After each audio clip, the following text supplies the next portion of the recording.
কন্যা রাশির জাতকদের জন্য আগামীকাল বুধবার 10 ডিসেম্বর 2025 দিনটি শুরু হতে পারে ধীর গতিতে, তবে দুপুরের পর থেকে পরিস্থিতি ধীরে ধীরে জমে উঠবে।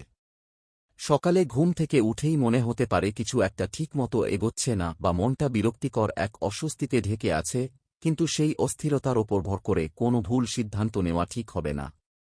আজকের দিনের সবচেয়ে বড় শক্তি হবে আপনার ধৈর্য এবং বাস্তবতা বুঝে কাজ করার ক্ষমতা।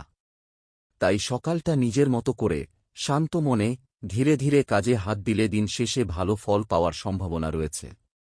অফিসের পরিবেশে আপনার দক্ষতা এবং শৃঙ্খলাবোধ কারও নজর এড়াবে না। অনেকদিন ধরে ফেলে রাখা কোনো গুরুত্বপূর্ণ কাজ আজ আপনি শেষ করতে পারবেন, এবং তা ঊর্ধ্বতন কর্তৃপক্ষের প্রশংসা এনে দেবে। যারা ব্যবসা করেন তাদের জন্য দিনটি মাঝারি থেকে ভালো। নতুন কোনো চুক্তি বা লেনদেন করার আগে দুবার ভেবে নেওয়াই বুদ্ধিমানের কাজ হবে। বিশেষ করে নথিপত্রে কোনো ভুল বা অসঙ্গতি থেকে গেলে পরের দিকে বিপাকে পড়তে হতে পারে। তাই আজ বাড়তি সতর্ক থাকা জরুরি। অর্থভাগ্যে কিছুটা ওঠানামা দেখা দিতে পারে, তবে খরচের ওপর যতটা সম্ভব নিয়ন্ত্রণ রাখা দরকার। পরিবারের কাউকে বা বাড়ির কোনো প্রয়োজনীয় কাজে হঠাৎ করেই কিছু টাকা ব্যয় করতে হতে পারে। অযথা ঝুঁকি নেওয়া বা কারও কথায় প্রভাবিত হয়ে ব্যয় করা বুদ্ধিমানের কাজ হবে না।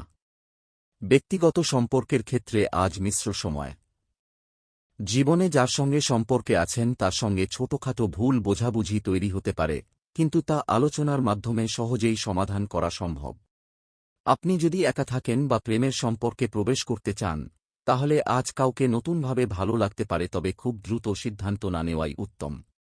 বন্ধু, আত্মীয় কিংবা পরিচিত কারও কাছ থেকে অপ্রত্যাশিত সাহায্য পাওয়ার সম্ভাবনা রয়েছে, যা মানসিক স্বস্তি এনে দেবে। শারীরিক ও মানসিক দিক দিয়ে দিনটি আপনার জন্য সাধারণভাবে ভালোই যাবে, তবে অতিরিক্ত দুশ্চিন্তা বা দায়িত্বের চাপে নিজেকে ক্লান্ত মনে হতে পারে। খাদ্যাভ্যাসে সামান্য নিয়মের পরিবর্তন, পর্যাপ্ত পানি পান এবং কিছুটা হাঁটাচলা করলে মনও ভালো থাকবে, কাজেও গতি ফিরবে। বিশেষ করে কোমর, পেট বা গ্যাস্ট্রিকজনিত সমস্যা এ দিনে কিছুটা বাড়তে পারে, তাই সতর্ক থাকুন। ঘুম কম হলে বা কাজের চাপ বেশি হলে মাথা ব্যথা দেখা দিতে পারে,